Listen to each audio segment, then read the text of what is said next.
Focus on Abilities is brought to you by Tier Memorial Herman, redefining rehabilitation, removing barriers, re-enabling independence. In the ILRU Southwest ADA Center, promoting compliance with the Americans with Disabilities Act.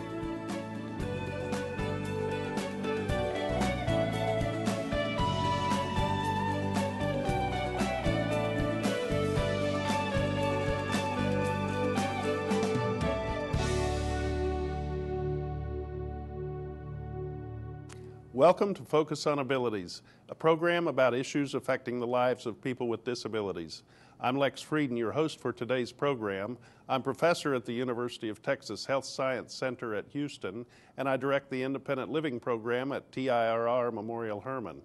We have some interesting guests on the program today. We'll introduce them right after we take a short break. Stay with us for Focus on Abilities.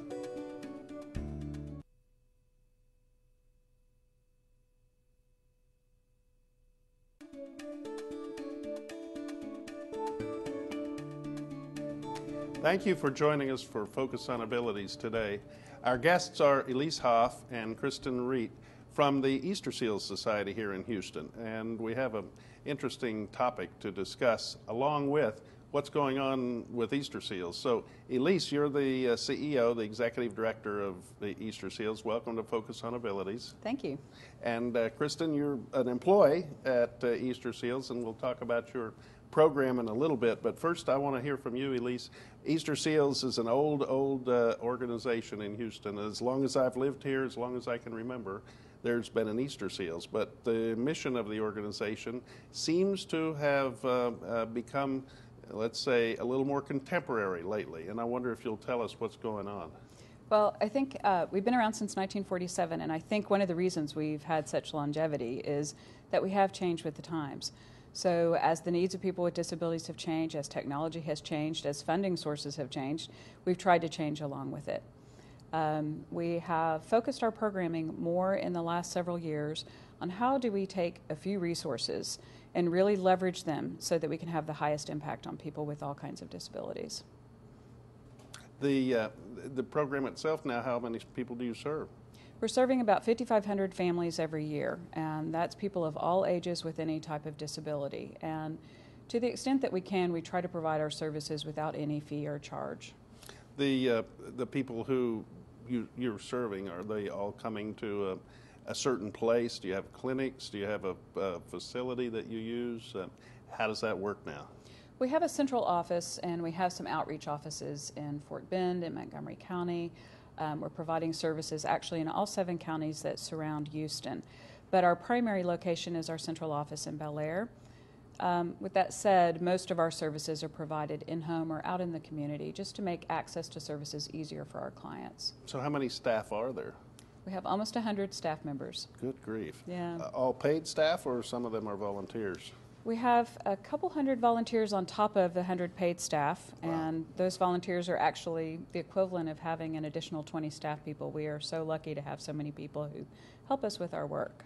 So specifically the service mix includes adults and children, and ranges across all types of disability, or are there specific foci? Primarily it's with children. We have an early intervention program, we have camps and counseling, we have children's therapy for children over the age of 3, we have a high school intervention program, we provide services for children who are on the autism spectrum, mentoring, jobs training, we have a housing and financial literacy program for adults and caregivers, we have a very large respite program to help provide supports for caregivers of people with disabilities. We have Family Day Out. We have a day school. I know, it's exciting. We have an adult program that is primarily recreational in nature. A lot of activities. So, yeah. If people are like me and can't keep up with that long list you just gave, is there a good place to go on the web, for example, where people can get more information about Easter Seals the way it is now? There is eastersealshouston.org. And what Cristen is going to talk about, which I left off of my list, has its own website. It's bridgingapps.org. Well, let's talk to Cristen. Cristen, the first time I met you, I think you may have been a volunteer, and now you're an employee at Easter Seals, and you're responsible for a program that I found very interesting that had to do with technology. And can you tell us about that program? Yes, and actually I did start out being a volunteer with Easter Seals Greater Houston, and I am a parent, and basically the program Bridging App started out as parents and therapists working together to figure out ways to use technology, specifically mobile devices like iPads and Android tablets, with our young children who have disabilities. Your own child, what type of disability? My youngest son, who is now 9, his name is Vincent, and he has Down syndrome. One doctor has also diagnosed him with autism, and 2 others said not. So clearly he's got a social issue and communication issues, as well as some kind of movement issues. And in order to help him, you just started doing research like most family members do, right? Absolutely. He was in a wonderful program for his preschool years, and as I was anticipating him going to school, I really wanted him to be included in a regular, typical kindergarten classroom with his typically developing peers. And I figured a way to do that, since he does not use his hands very much for anything, that he would need some kind of motivating tool to be able to communicate and do writing, and instead of holding a pen and paper, that computers were probably the answer for him. But so you began to explore computers and their benefits to people with disabilities, and particularly in this case people with intellectual impairments. What solutions did you find offhand? Well, we have a desktop at our house, and he was extremely motivated and understood how a computer worked and really, really wanted to work it. So the way that we used to do it is he would sit in my lap and I would use a mouse with him. But he couldn't control the mouse, and he was extremely frustrated all the time that he could not do it himself.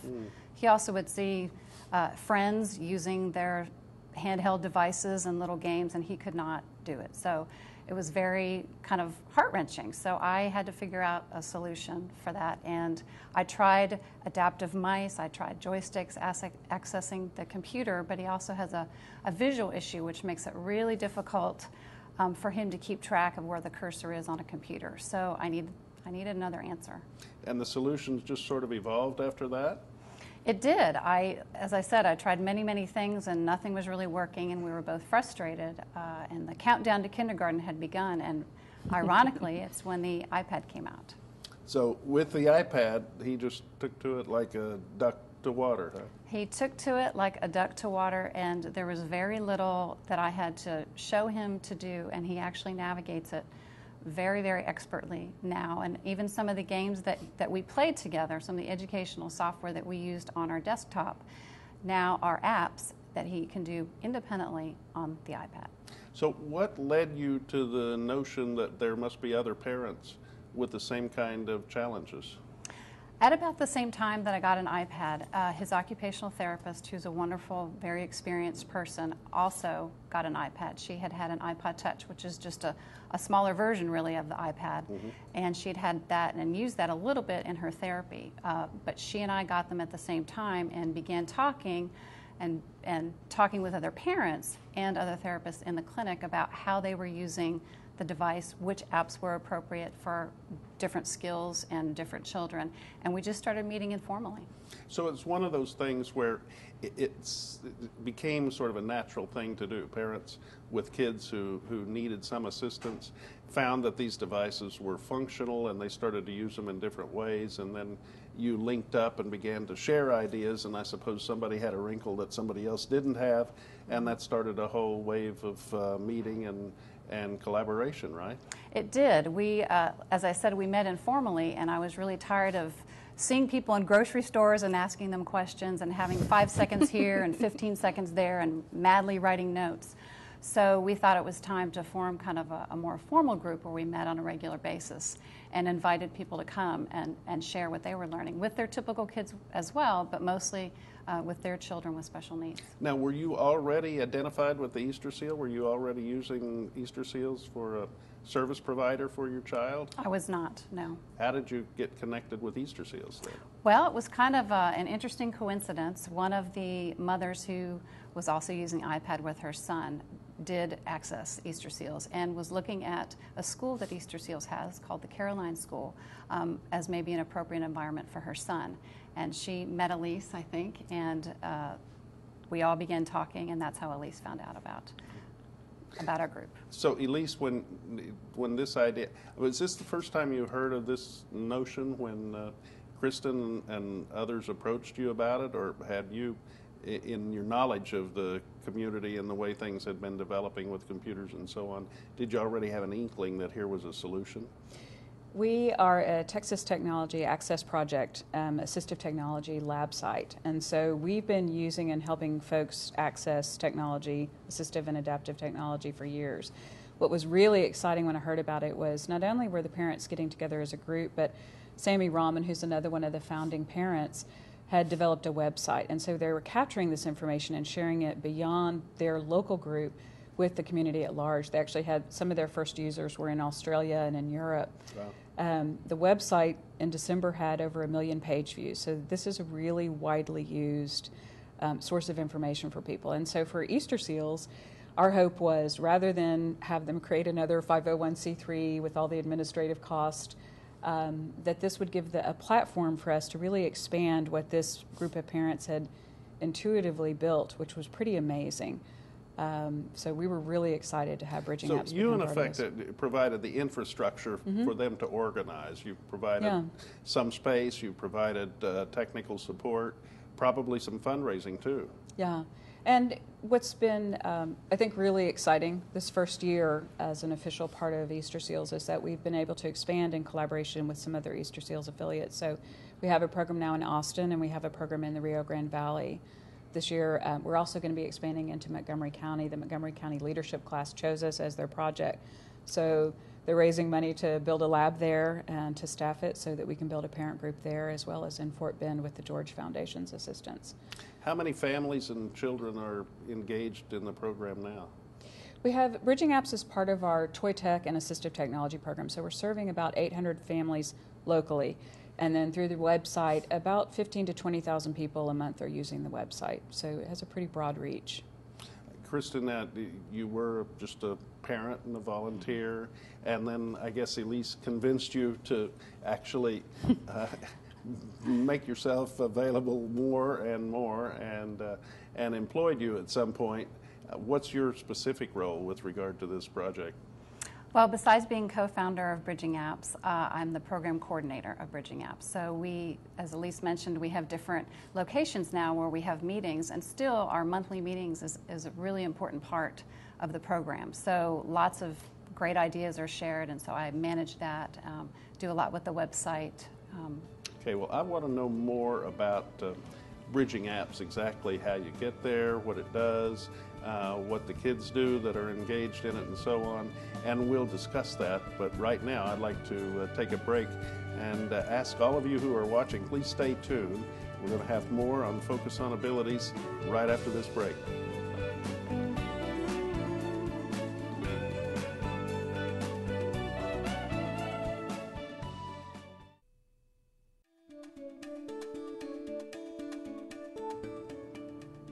Welcome back to Focus on Abilities. I'm Lex Frieden, your host, and we're here today with Elish Hough and Cristen Reat from the Easter Seals Society here in Houston. Got a wonderful program. We've talked about it, and we're going to talk a little bit more about one of the specific programs Easter Seals offers. But before we go any further, I want to ask you a question, one that we'll answer before the end of today's program, and that is, how many people in the United States have disabilities or long-term care issues that they are addressing? How many people self-identify as having a disability? We'll answer the question before the end of this segment, before the end of today's show. So thanks for watching, and Elise, we've talked about Easter Seals, we've talked about the wonderful programs you've had, and Cristen, we've talked about Bridging Apps, which is the program that you got started with on account of your own personal experience as a parent of a person with a disability. Now, you coordinate that program. Presumably you all have meetings, you have opportunities for people to get involved. What do people do at the meetings? At the meetings, every month is different. And as I said, we meet monthly at the Easter Seals offices in a large conference room. And every month we have different people come. We share ideas. So occasionally we have a guest speaker who will maybe speak for 10 minutes. That's been anyone from an app developer who's come out with a new app that they want to demonstrate, to someone who is a teacher who has a fantastic idea for how she's used this technology in the classroom for various things. So it really depends on the month. Typically, on any given meeting, we have about a third parents, a third teachers, and a third therapists from all over Houston and beyond. So, as I recall, I was actually in attendance at one of those meetings. It's a nice informal group. We had some refreshments, as I recall. I guess maybe that's a staple, or people can bring their own if they come. And the folks who were there seemed generally interested in disability-related matters, but more specifically interested in how computers are used and what applications are available for people using smartphones and smart technology, particularly iPads and SmartPads, right? Yes, that's right. And the folks who were there when I was there included a number of parents, and as you described also, I think, some teachers and occupational therapists, maybe some speech-language therapists as well. That's a pretty typical kind of a representation, right? It's a pretty typical representation, and as well on the website and people who use our website. That's probably the breakdown. So I guess a lot of these people have experience with the different apps that you discuss. And in addition to the apps, they're talking also about physical access to the hardware, right? Absolutely. And we have a lot of hardware and accessories, things like a stylus to be able to access the device, or a case. Many parents and even therapists are concerned if they're going to invest an amount of money in purchasing one of these tablets is to protect it. And some are too scared to do that. And then they're much reassured when we show them the really the wonderful options that are available that are rugged cases. And so there's a lot of just sharing of information that's out there, but we try to bring it all in one place for people. So with an active group like that, I think you must be getting information from a variety of sources, professional journals that the therapists probably use, and the teachers, as well as personal experience by the individuals who are there. You have some of the kids who are using the apps participate in the meetings as well? Absolutely. What's really awesome is sometimes we have entire families who come. And some people are just getting started, and some people have had a device for a couple of years and are getting pretty proficient. But we've even had people who come to the meeting who do not have a device and they just want to learn.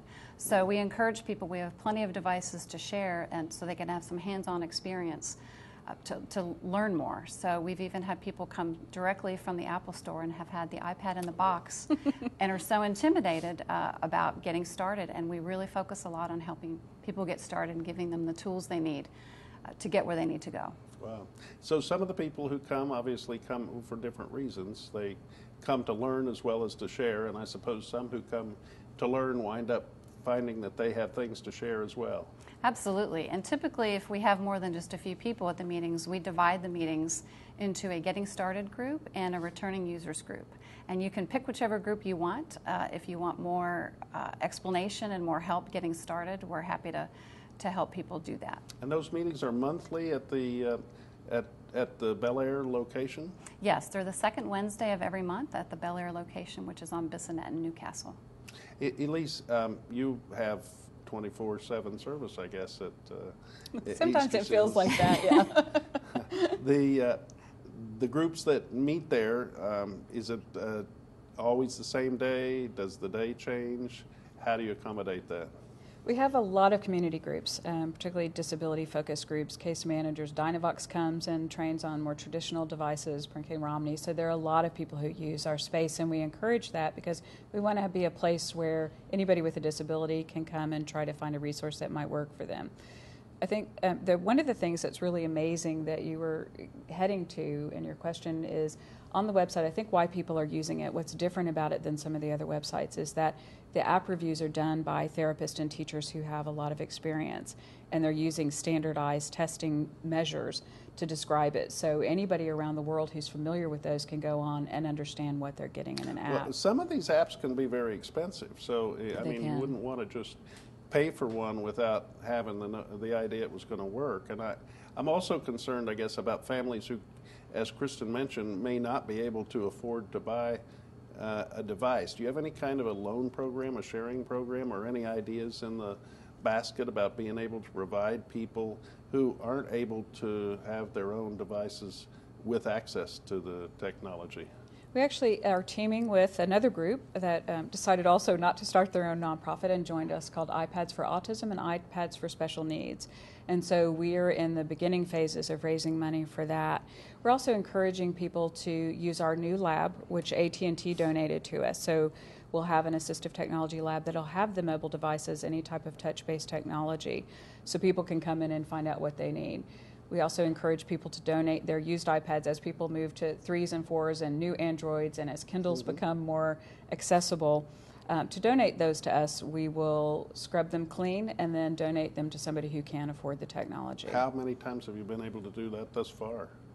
We have had, I think, probably 40 devices have been donated either through dollars that we were then able to purchase or used devices. Oh, that's cool. So anybody who's watching the program that has an old iPad and they've replaced it with a newer version could call you and drop it by or whatever. Please, yeah. And what's the number they should call? I'm excited about this. To reach either of us, you can call 713-838-9050.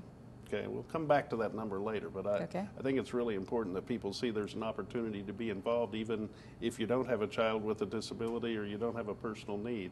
Here's a way that you can help without spending a lot of money and doing something really good with something old you wouldn't use anyway.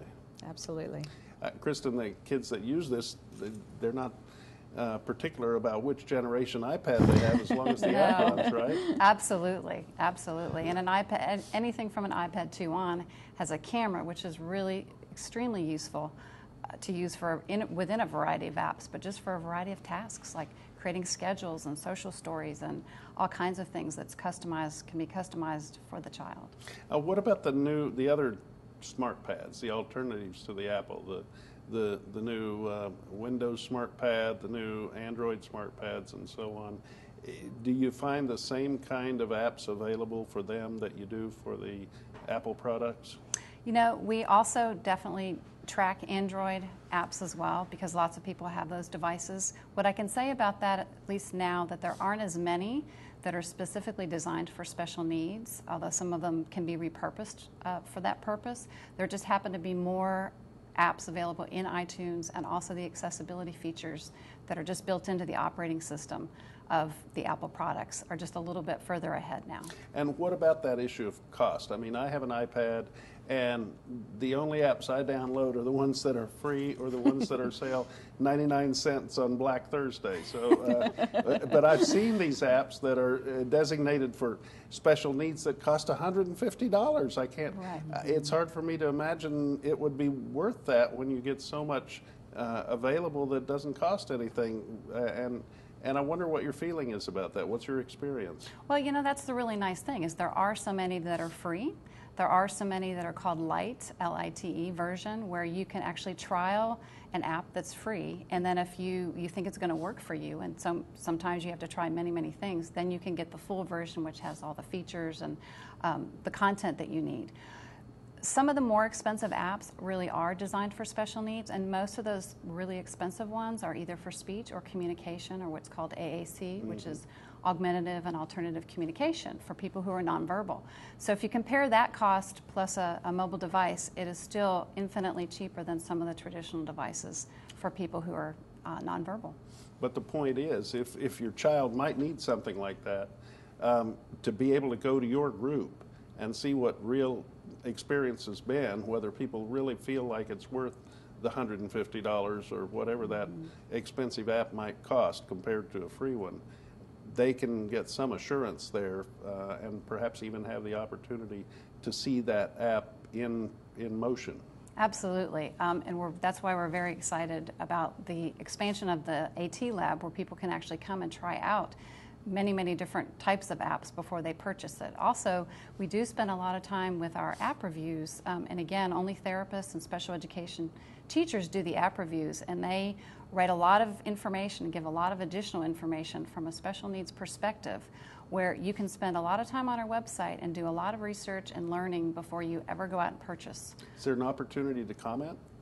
Absolutely. We built that into a custom-built search tool that we have for apps where you can read app reviews, and we have our own community of feedback. So anybody, without even logging into the site, can give their opinion about an app and make comments. Okay, well, you've got me excited. Give me the website so that everybody knows how they can reach Bridge the Apps.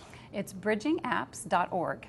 Okay, bridgingapps.org. Yes. And there they can find the reviews, they can find out when the meetings are, they can be full participants in this wonderful program you put together. Absolutely. We try to make it very easy for people to find information, but if you ever need help, there's a help button, and you can just put in your information and we will contact you right away. Cristen, thanks so much for what you're doing, and thanks for being here to talk about Bridging Apps today. It's been a pleasure having you on the show. Thanks for having me. Elise, Easter Seals, many programs. How do people reach you if they're interested in getting involved in Bridging Apps or any of the other programs you have? You can link to any of our programs through eastersealshouston.org, our website, or give us a shout at 713-838-9050. And you have a lot of technology programs in addition to Bridging Apps, as well as services that people, young and old, may need in the community, right? We do. Right. Thank you very much for being our guest today, but thanks also for the work you're doing. It's nice to know you, nice to know you're in our community, and nice to know everything Easter Seals is contributing to our community. Thank you. I want to thank all of you for watching Focus on Abilities today. I'm Lex Frieden, your host. I think we've had an interesting program. At the beginning of this segment, we asked how many people were there with disabilities according to the census in the United States, and the answer now is 1 in 5, 1 in 20%. So you may be among those someday. If you're not now, in any case, please watch Focus on Abilities. And we appreciate HTV and our sponsors for helping us put this program on the air. I want to thank once again Cristen Reat and Elish Hough for being our guests on Focus on Abilities. Thanks for watching us. Join us next time.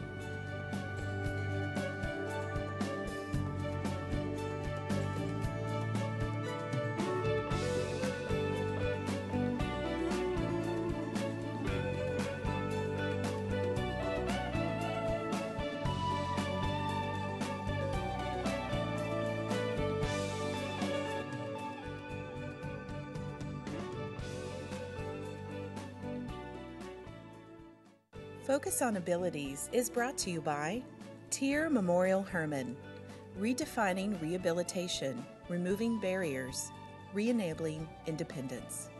In the ILRU Southwest ADA Center, promoting compliance with the Americans with Disabilities Act.